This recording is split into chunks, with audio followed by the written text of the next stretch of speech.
धैर्यशील मोहिते पाटील निवडून आले तर पाणी मागायला यायचं नाही अशी धमकी आमदार शहाजीबापू पाटलांनी सांगोल्यातल्या मतदारांना केली।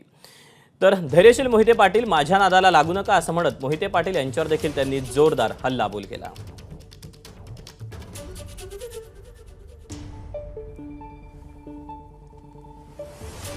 लगा धैर्यशील मोहित्या, तुझ्या बंगल्यात जर साक्षात देवाचा देव महादेव आणून खाली सोडला 3 तासात त्याचा राक्षस होऊन वर जाईल परत।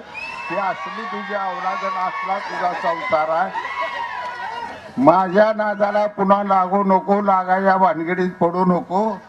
लय जी बाजूने आवळून धरलेले आहे, जाऊ द्या म्हणतोय लेकरू आहे आपलं राजसिंग दादाचे, लय बोलाय नको। परंतु तुम्हाला सांगतो ही घातपात होणार। जर गडी निवडून आला तर पुन्हा पाणी मागायला माझ्याकडे यायचं नाही, आबाकडे जायचं नाही, कुठं जायचं नाही। घरदार चांगली झाली, बायका पोरं सुना सगळ्या सोन्यानं मडवल्या, पोरं पोरी फटफटीनं कॉलेजला जायला।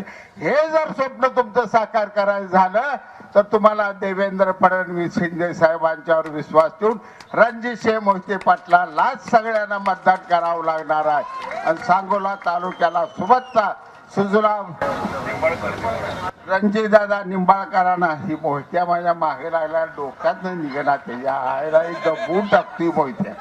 त्या 40 टोकरी जी भाषा ते हालता हलाय काय तयार नाही। तर रणजितसिंह नाईक निंबाळकरांना एवढं मतदान तुम्ही करायचं। एबीपी माझा, उघडा डोळे बघा नीट।